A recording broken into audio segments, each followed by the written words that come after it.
A little fucking nut. Okay.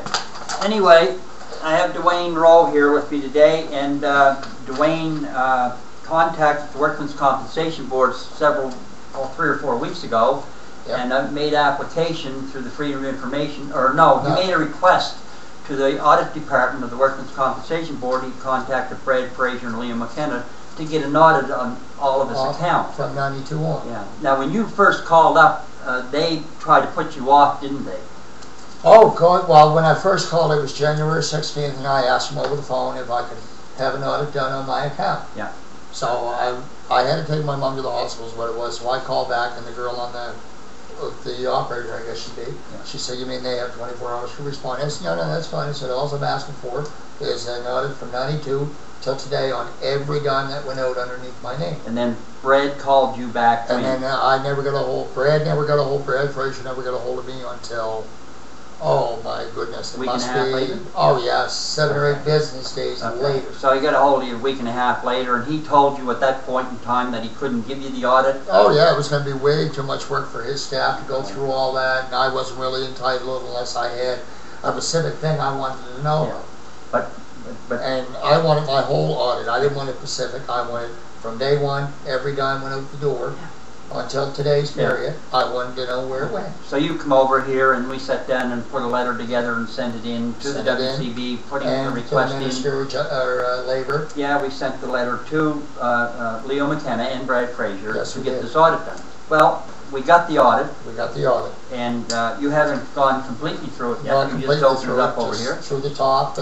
And in the first part of the letter here that was sent to you, it wasn't sent to you by Leo McKenna or Brad Fraser, was it? It was sent to you by my caseworker, Tim Byrne. Yeah, he doesn't work in the audit department. No, he is a caseworker. That's right. Now, when I requested this, I requested it from Brad Fraser, Leo McKenna. Right. Why don't I have their signature on it? Now, shouldn't that be their letterhead? Yeah.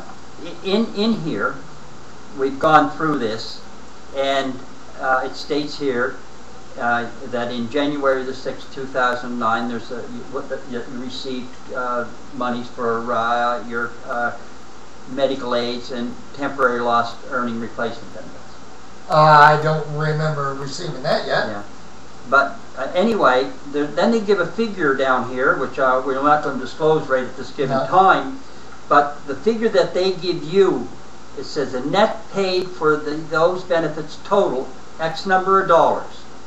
And it breaks it down into the amount of money that was given to the Department of Community Services. Yes. And it breaks it down to another part was given to child maintenance.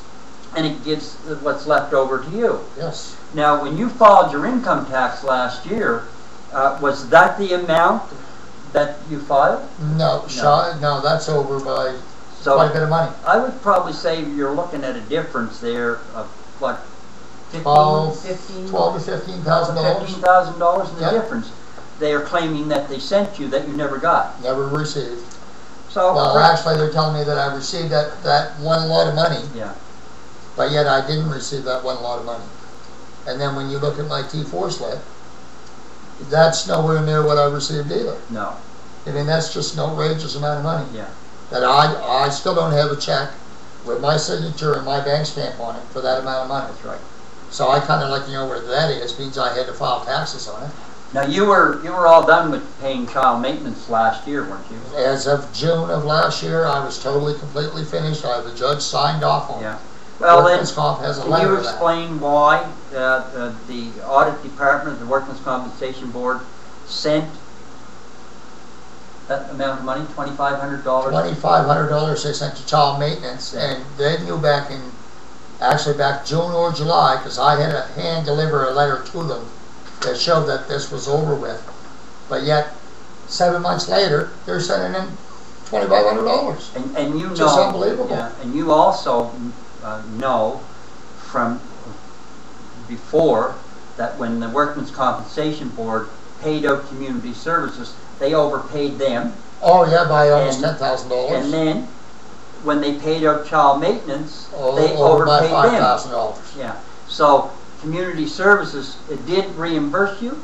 Oh, yeah, Yeah. And child maintenance sent the money back. Reimburse me, yes. So basically what we have here is an audit department or an audit financial department, Workmen's Compensation Board, recklessly handing out money in the name of you. Oh, yeah. And, I mean, the funny thing is all they had to do was call, and I'm pretty sure community service would have gave them an exact figure, and I'm sure child maintenance would have gave them an exact figure. But apparently they didn't need those. They assumed their own, and they just chucked the money that way. Now, down the road, we're not going to do it right now, but we will do it down the road when we can run them through the scanner and everything and make a PDF file.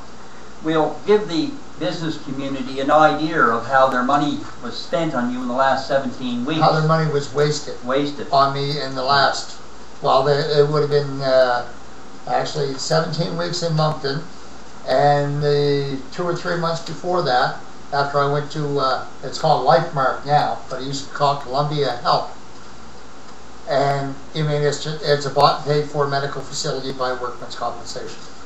They do what Workmen's Comp tells them to do. I can't believe the amount of money.